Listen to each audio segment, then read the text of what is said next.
क्षमा करें साहब, पाकिस्तान जाने की बात छोड़िए, हम कश्मीर से फूटी कौड़ी नहीं लेते। यहां पढ़े लिखे लोग बैठे हैं, पत्रकार लोग भी हो सकता है भीड़ में बैठे हों। 3 प्रांतों के बराबर हम अकेले कश्मीर के ऊपर खर्च करते हैं और लेते एक फूटी कौड़ी भी नहीं। उसके बावजूद यदि वहां पाकिस्तान जिंदाबाद के नारे लगते हैं, इस्लामिक स्टेट के वहां झंडे लहराते हैं, तो मुझे कहने का हक दीजिए वीडियो रिकॉर्डिंग के सामने, कश्मीर वो बेवफा औरत हो चला है। यह भाषा केवल विनीत चौहान की है। कश्मीर वो बेवफा औरत हो चला है जो खाता हमसे है, पीता हमसे है, पहनता हमसे है और नैन मटक के पड़ोसी से करना चाहता है। आपकी तालियां बुलंद कीजिएगा सर। ऐसे हालात में मैंने कविता पढ़ी नहीं है। स्वागत। मैं मुफ्ती साहब से कहना चाहता हूं कि तुम कहते हो काश्मीर के तुम ना जो सीएम होते, जाते पाकिस्तान वहां पर तुम उनके पीएम होते। मुफ्ती जी अगर पाकिस्तान का, आपकी तालियां थप्पड़ की तरह कश्मीर पहुंचे उनके पास में, मैं बोलने क्या जा रहा हूं। मुफ्ती जी अगर पाकिस्तान का कुछ इतिहास पढ़े होते, फांसी के तख्ते पर तुम भी भुट्टो संग चढ़े होते। फांसी के तख्ते पर तुम भी भुट्टो संग चढ़े होते। फांसी के तख्ते पर तुम भी भुट्टो संग चढ़े होते। ये तो हम हैं जो गद्दारों को कुर्सी दे देते हैं, आस्तीन के सब सांपों को छाती पर सह लेते हैं। कोई रण में जीती भूमि भी वापिस कर देता है, कोई सेना के लोहू को शाही से धो देता है, कोई मजहब के नारों से अलग देश बंटवाता है, कोई श्रीलंका में जाकर सेना को मरवाता है। लेकिन ये तो हम लोगों की सब किस्मत में होना था। कुमार, मैं एक लाइन में इस कश्मीर का कारण बताना चाहता हूं। स्वागत है। आज तक हम जिस आदमी के कारण इस कश्मीर को रो रहे हैं, गा रहे हैं, हो सकता है वो मुल्क की राजनीति के बड़े आदमी माने जाते हैं, लेकिन इतिहास उन्हें कभी माफ नहीं करेगा कि कश्मीर हम उनके कारण रो रहे हैं। मैं फिर कहता हूं, राजनीतिक दुशाले उतारना, मैं नाम लेने की हिम्मत कर रहा हूं, तालियों की हिम्मत आप जुटाना। लेकिन ये तो हम लोगों की सब किस्मत में होना था। लेकिन ये तो हम लोगों की सब किस्मत में होना था। नेहरू जी की कुछ भूलों पर जीवन भर को रोना था। नेहरू जी की कुछ भूलों पर जीवन भर को रोना था। नेहरू जी की कुछ भूलों, मुझे अच्छा लगा आप लोग समझ तो गए। नेहरू जी की कुछ भूलों पर जीवन भर को रोना था। अच्छा होता अगर पटेल, पता नहीं कितने लोग समझेंगे, मैं बोल तो रहा हूं, अच्छा होता अगर पटेल कुछ लोगों को झटका देते, कुछ को आजादी मिलते ही फांसी पर लटका देते, कुछ को आजादी मिलते ही फांसी पर लटका देते, कुछ को आजादी मिलते ही फांसी पर लटका देते। फिर ना कश्मीर का झंझट, ना खूनी होली होती, ना बंदूकों के साये में मेहंदी और रोली होती। अगर कबूतर श्वेत नहीं, इशारा समझे मैं बोल क्या रहा हूं, 55 साल तक ये मुल्क अक्षमन गुलाब लगाकर सफेद कबूतर छोड़ता है। मैं अभी बाघा बॉर्डर पर था, 14 अगस्त को कुमार एक दूसरे चैनल पर थे, मैं दूसरे चैनल पर था, हम दोनों बाघा बॉर्डर पर थे। लोगों ने कहा, कुमार ने मेरे को फोन किया, विनीत तू ऐसी ऐसी कविताएं सुनाता है, मेरा मन करता है तू ये कविताएं लाहौर जाके क्यों नहीं सुनाता। मैं क्यों? कहना ऐसी कोई चिंता नहीं है किराए की, एक तरफ का टिकट तेरे को मैं दे सकता हूं। मैं समझ गया इसके मन में छुपा हुआ क्या है। लौटने का तो लगेगा नहीं, नुके तेरा एक तरफ का ही लगेगा। मैंने कहा दूसरी तरफ का नहीं तेरा, कहना दूसरे की जरूरत नहीं पड़ेगी तेरे को। लेकिन सच मानिएगा, जब मैं बाघा बॉर्डर पर था तो लाहौर से 3 फुट की दूरी है बस, हमारे बीच में गेट लगा हुआ है, आप सबने देखा होगा, जहां वो फ्लैग रिट्रीटिंग परेड होती है, वहां सैनिक खड़े होते हैं। तो पहली बार मेरी पत्नी ने मुझे कभी नहीं रोका कि कौन सी मैंने कहा जो उत्तर दिया, सच मानिएगा मैं सरस्वती के बेंच पर खड़ा हूं, ये कहा यही उत्तर मैंने ऋचा को दिया। मैं कहा बड़ा तारीफ करती हूं जब कोई सैनिक मर जाता है, सैनिक शहीद हो जाता है, एक बार यदि कलम का सिपाही शहीद हो जाए तो परवाह क्यों कर रही हो। मैंने कहा अगर कबूतर श्वेत नहीं हम गुरु के बात छोड़ देते, इशारा समझे मैं बोल क्या रहा हूं, अगर कबूतर श्वेत नहीं हम गुरु के बात छोड़ देते तो लाहौर कराची को हम दिल्ली तलक जोड़ देते, तो लाहौर कराची को हम दिल्ली तलक जोड़ देते। हमने सिखों को, सरदारों को चुटकुलों की कौम बना के छोड़ दिया साहब। ये चुटकुलों की कौम नहीं थी सर, ये हिंदुस्तान के बलिदानों का सबसे बड़ा शिलालेख थी। हमारे आंकड़े बताते हैं, आजादी की अपनी तालियों को सहेजिएगा, अच्छा लगे तो बड़ा करना। आंकड़े बताते हैं 123 ऑथेंटिक फांसी हुई है स्वाधीनता के संग्राम में। आपकी तालियां शहादत को शायद बड़ा करें। 83 बेटे सिख मां की कोख ने दिए थे उसके लिए। हमारे बड़े कवि हैं हरिओम पंवार जी, उन्होंने लिखा है हम कर्जा खाए बैठे हैं गुरु गोविंद की कुर्बानी का, हम क्या एहसान चुकाएंगे इनकी आंखों के पानी का। हम इनकी गणना करते हैं आजादी के आधारों में, जिनके आगे जिनके 2-2 बेटे चिन गए दीवारों में, जिनके आगे जिनके 2-2। इतिहास में उदाहरण नहीं मिला किसी मां के 4 बेटे और चारों के चारों इस तरीके से बलिदान हुए हों। 2 बेटे चमकौर के युद्ध में प्राण त्याग गए, 2 बेटे सरहिंद की दीवार में जिंदा चिनवा दिए गए। फतेह सिंह और जोरावर सिंह। छोटे भाई के गर्दन तक ईंट आई तो बड़ा भाई रोने लग गया। छोटे ने कहा, बड़े भैया डर गए लगते हो, बलिदान आया, मृत्यु सामने दिखी तो आंखों से आंसू आ गए। बड़े ने कहा, नहीं छोटे, डरा नहीं हूं। कहले, फिर रोते क्यों?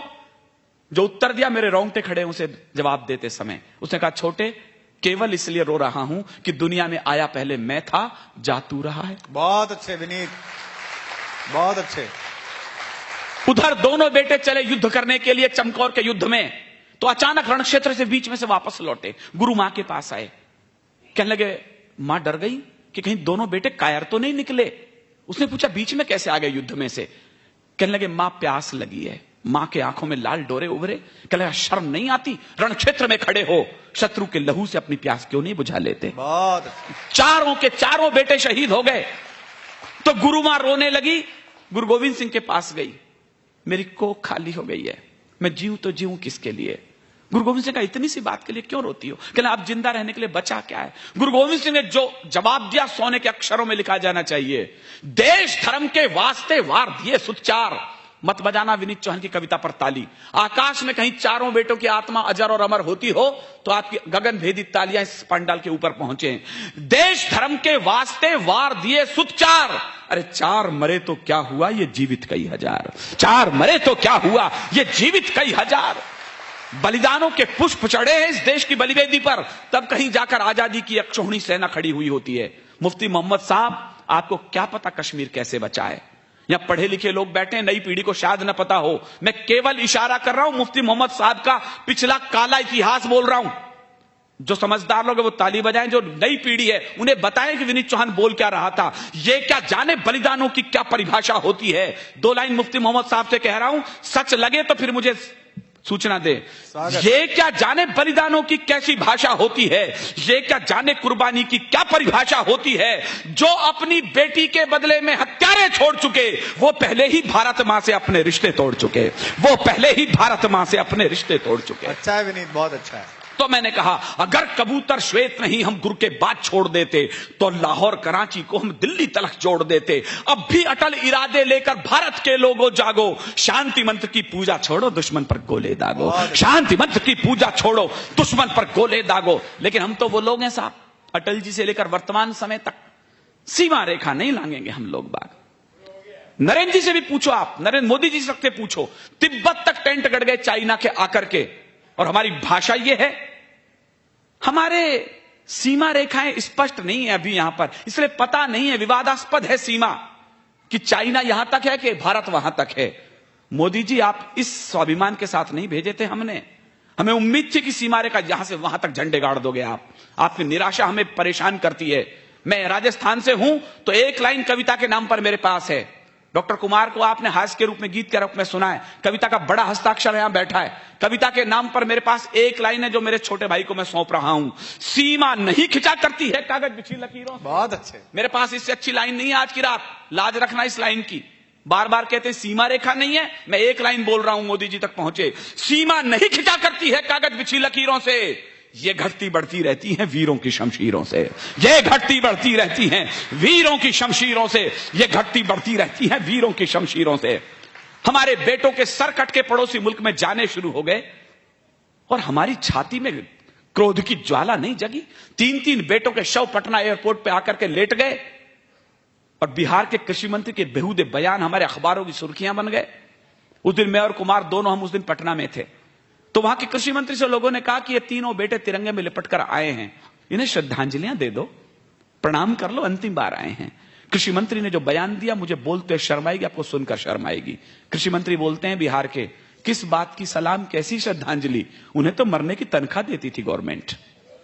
यह हिंदुस्तान के एक प्रांत का कृषि मंत्री बोल रहा है। विनीत चौहान ने तुफैल की 2 लाइन उसी दिन श्री कृष्ण ऑडिटोरियम में कोट करी। मैं आपके हाथों में फिर गुस्सा देखना चाहता हूं। सियासत का नशा सिमतों का जादू तोड़ देती है, हवा उड़ते हुए पंछी के बाजू तोड़ देती है। शायद आपकी तालियों के बाद फिर कर्णपट्टी के पास पहुंचे। मैं उस मंत्री से बोलना चाहता हूं, सियासत का नशा सिमतों का जादू तोड़ देती है, हवा उड़ते हुए पंछी के बाजू तोड़ देती है। और सियासी भेड़ियों, थोड़ी बहुत गैरत जरूरी थी, तवायफ तक किसी मौके पे घुंघरू तोड़ देती है। तवायफ तक किसी मौके पे घुंघरू तोड़ देती है। एक ही समाधान है हिंदुस्तान के पास, कोई दूसरा समाधान टेररिज्म का नहीं है। भारत के मुंह पर हिंसा के फिरना ये चांटे होते, मुझे नहीं पता कल अखबार की क्या हेडलाइन होगी, मैं होता तो इन लाइनों को हेडलाइन के लिए चुन रहा होता।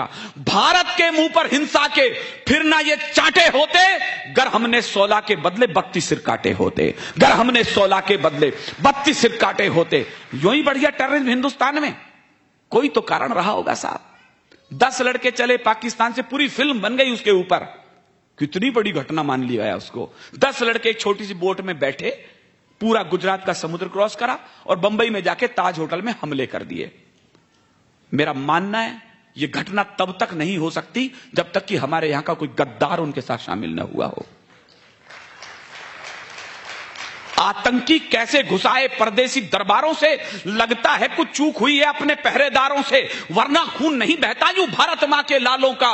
गर पहले उत्तर दे देते इन सारे भूचालों का, हम मौन रहे खामोश रहे, कांटों की पौध लगा बैठे, इस शांत शांत के चक्कर में आधा कश्मीर गंवा बैठे। इस शांत शांत के, यही वो कविता है, आप यूट्यूब पर क्लिक करिएगा, बाघा बॉर्डर विनीत चौहान 14 अगस्त। आपको ये कि यही भाषा न मिले तो मेरा नाम लेके थूक देना, विनीत यहां क्या पढ़ते और वहां क्या पढ़ रहे थे, जब आपके पीछे रिकॉर्डिंग चल रही थी आईएसआई एजेंटों के द्वारा।